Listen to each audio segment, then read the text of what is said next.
Welcome back to Teshkid FX for another price prediction update, and in this video I'll be giving you a price prediction update on Polygon Matic, whose current price stands at the $0.07415 mark, and here on TradingView the market is down by 1.58%. and in this video I want to give you the key scenarios that I expect to play out basing my analysis on the Elliot waves and the Fibonacci's, and also the key areas of support and resistances, and also draw out the key chart patterns that you have information on this chart. So if you're interested in such content, make sure that you stick around till the end of the video, and I'll kickstart the video by giving a brief of what has been happening on this chart. Polygon Matic from the all-time high has been seeing lower prices in this massive ABC correction, which has now taken us back to around the $0.32 mark, and having done so, I believe it has done the minimum that we expected it to do in its ABC correction, and soon we might see a very nice bounce to the upside in this Elliot wave structure, having our wave 5 taking us back to an all-time high. But before we get to an all-time high, we first need to see a first wave to the upside, and that is the move that I believe we are in here on the Polygon Matic chart. Jumping to the 4-hour chart, here on the 4-hour chart you can see I have this yellow Elliot wave within a wave 1, which I believe is a fractal wave within a wave 1 to the upside, where I believe once you see the formation of a wave 5 to the upside, that will be completing a higher Elliot wave count 1. And if I get a little bit into the details of the formation of this fractal wave so that it can also give me the key scenarios that I expect to play out, after making our low down here, we saw a very nice bounce to the upside and made a high for that first wave to the upside, then saw a very nice retracement over here in a wave 2, and using the Fibonacci's we can get to see whether it has done the minimum that we expect a wave 2 to do by retracing into the area between the fib level 0.382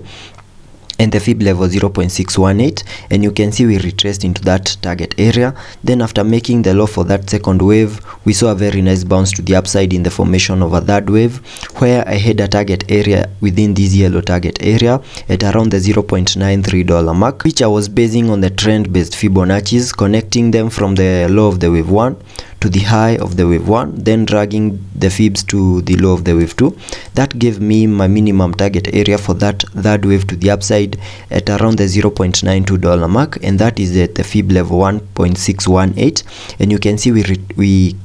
got into that target area. And initially here on the charts I had my high for that third wave of that Elliot wave structure at around the $1.02 mark, and this movement right here I was terming it as a retracement to the lower side in the formation of a wave 4. But the moment we managed to break above the key area of resistance at around the $0.95 mark and made a new high at around the $1.06 mark, that made me to change scenarios over here, having the new high at around the $1.06 mark as the high for that third wave, and whatever we are seeing over here is the retracement to the lower side in the formation of a wave 4. And because a wave 4 is a retracement of the third wave, we can use the Fibonacci's to get a minimum target area for that fourth wave, and I just need to connect the fibs from the low of the wave 3 to the high of that wave 3, and that gives me a minimum target area between the fib level 0.382 and the fib level 0.618 as a maximum, and I can mark that target area here on the charts like that, and then remove the Fibonacci's. And within that target area we also have a key area of support at around the $0.78 mark, which gave us support in this movement right here as we were coming down, then saw a very nice bounce to the upside and made a high at around the $0.94 mark. And because a wave 4 is a corrective wave, we also expect to see a corrective movement within a wave 4, that is an ABC corrective movement within a wave 4, and I believe we are seeing that movement over here, having this as the wave A.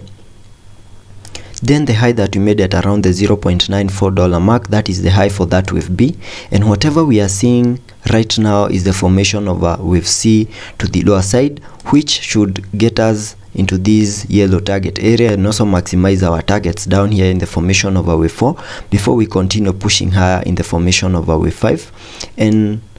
within this movement right here we also have the formation of a channel. We have a channel over here which we had been trading within, and if I draw it out on the charts, we have it like that,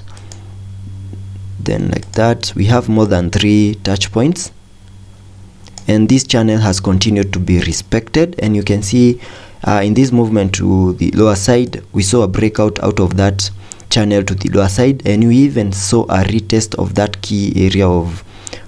on the channel, that is the lower part of the channel, and you have continued to head lower and also managed to lose a key area of support at around the $0.78 mark. And that gives me the key scenarios that I expect to play out on the Polygon Matic chart. I believe we have not yet seen the low for that fourth wave, and today we are lucky that we have made a new low at around the $0.74 mark. So maybe the low will be in at around the $0.73 mark,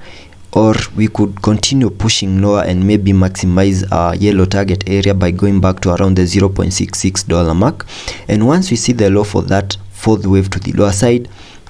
then I would expect us to continue pushing higher in the formation of a wave 5, and within a wave 5, which is an impulsive move, I would also expect to see fractal waves in formation within a wave 5. So I would expect a 5-wave structure within a wave 5 to complete that higher Elliot wave count 5 and also a higher Elliot wave count 1. So let's be patient and see how that plays out. And because we have the highs for that wave 1 and the wave 3, we can use the trend based Fibonacci to get a target area for that fifth wave to the upside, and I just need to use the trend based Fibonacci's, connecting them from the low of the wave 1 then to the high of the wave 1, then drag them to the high of that wave 3, and to get a target area for that fifth wave to the upside and also a higher Elliot wave count 1, that wave 5 should travel the Fib level 0.618 to the upside, having the ratios of the Fibonacci's like that, and that gives me a minimum target area for that first wave at around the $1.2567 mark. So once we see the low for that fourth wave, I would expect a bounce to the upside and get us back to around the $1.25 mark before we continue seeing lower prices in the formation of a wave 2, then a wave 3, a wave 4, and a wave 5 to take us back to an all-time high.